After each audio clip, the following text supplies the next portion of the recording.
Well, Greg, when we talk about Chatswood Stud, the modern Chatswood Stud, there are some new stallions on the block here, some new boys here, but I'd like to go back a little way. Great history with this farm. When we talk about studs in Victoria, Chatswood has a rich history. Yeah, I think we're the longest serving commercial stud in operation currently, Richard. So we were founded 41 years ago by my late father at Avenel, which is about 12 k's from Seymour. Our first stallion was from Star Kingdom's last crop actually was what's called Red God. He was a great sire for us. Sires such as Plush, Prego, they were installed as stallions at Avenel, and the catalyst for moving here to Seymour some 19 years ago was when we were given the opportunity to stand Flying Spur the first year through Arrowfield. We had a good association with them, and we still do, but he was installed here as a first season sire and become champion first season sire of Australia that year. So that same year we stood Racer's Edge, and we've also stood Geiger Counter, Dan Zero, Success Express, and our current lineup of Purrealist, Reward for Effort and Anacheeva. So we go back quite a while. We've bred some good horses off this place, Apache Cat, Pompo Ruler and Fairway. So some good horses have come off the place, and we've got a long history. Let's touch on the horses. We've spoken of the history, but as far as the stallions go here at Chatswood, some new boys on the block here. Let's start with Reward for Effort. We've just had a look at him. I mean, and if you ever get the chance to come to Chatswood, or you're a broodmare owner, you want to look at a horse and see an athlete and just almost a monster. Yeah. He's the horse. He looks great. Yeah, he's the man. We're very lucky to get him. When we did sign up for him, he was Exceeding Excel's only Group 1 winner, and of course since then he's had 6. Exceeding Excel's emerged as the world's best 2-year-old sire, and last season was Australia's champion sire, and this season already he's had 2 group winners. He's on top of the size table already, so he's gone ahead in leaps and bounds. He won the Blue Diamond, he won the sire making race, and also the slipper win this year. He's his 3/4 sister, so a lot has happened on his dam side and sire side for us, and 150 mares his first year and 173 last year, and probably he's looking at 200 this year, so just everything's fallen into place for him. As you see, he's a lovely horse, only had 10 starts, trained by Peter Moody. He's out of a Roy Chester mare, and it's interesting, his sire Exceeding Excel, his grandsire Dane Hill, and his broodmare sire Roy Chester were all champion first season sires, so we hope that trait continues with him. And you hope that his foals look like him. I mean, they do. Big shoulder, big hind quarter. Yeah. He's a powerful animal to look at. I mean, we see a lot of stallions around Australia and in your travels and our travels, but he's a powerhouse. He is. I think he's about 650 kilos at the moment. If you saw him, there's no fat on him. It's just all muscle, and he's a real powerful unit. We've got, I think, 23 of his progeny yearlings on the property, and we're very one-eyed about him. Inglis has looked at them all, and Tim from Magic Millwins. Everyone just can't help admire them, and they probably see a lot more than we do. They've been around the state seeing them, and it's just a constant opinion of how highly they're rated. And the numbers, he won't lack for representation at the yearling sales, and hopefully when they get to the track. No, there's the safety, certainly safety in numbers. A lot of the original owners that support the horse heavily, they don't sell, they race, and with most of them, Peter Moody's their exclusive trainer. So Peter will he sends 3 mares himself, so he'll have a stable full of them, which certainly is a huge plus for us. Purrealist, he looked great, and with the good horse on the scene, it is just so big a help. Yeah, he's just a striking horse, isn't he? He's a liver chestnut, very powerful.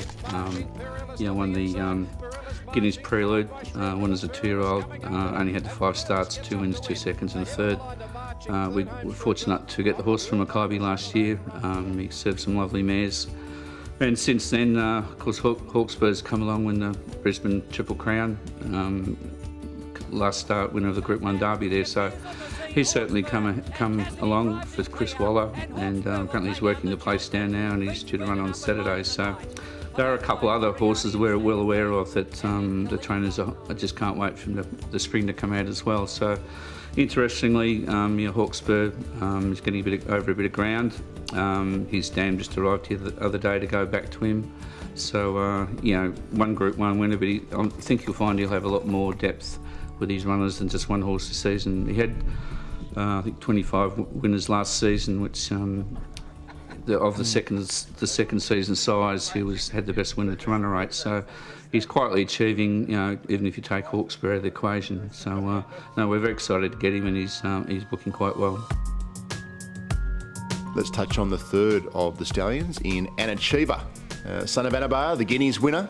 Again, a lightly raced type, as the three stallions are here. Then they haven't been taxed too much on the race course, and a bit to look forward to with Anacheeva. Certainly is. He only had the 12 starts, and as you said, our three stallions, one had 5 starts, one had 10, one had 12, and there's no science behind it. You find the horses that have 30, 40 tough runs. Same with the mares.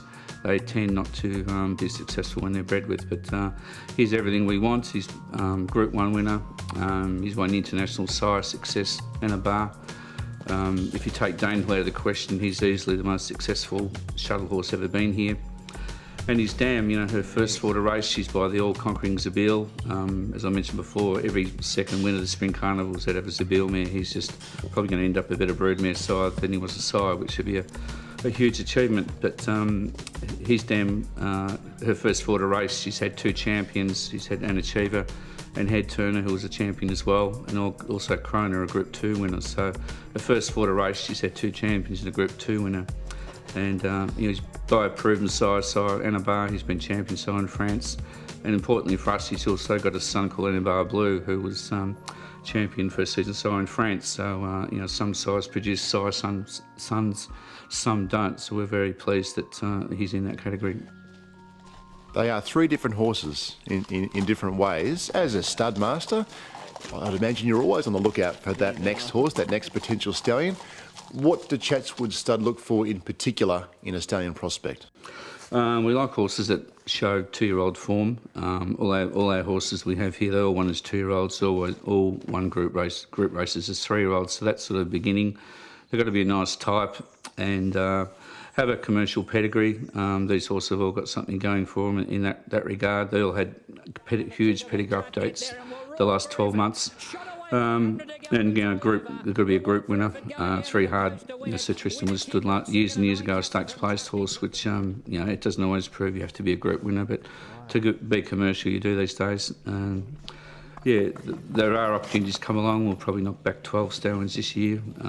We have pretty strict criteria, and we don't just want traffic through the place. We want to. We've basically made a fresh start with these boys. We have sort of Invincible Spirit here, world champion sire and Flying Spur. So we sort of want to get back to that level and just be a little stricter with what we do stand here.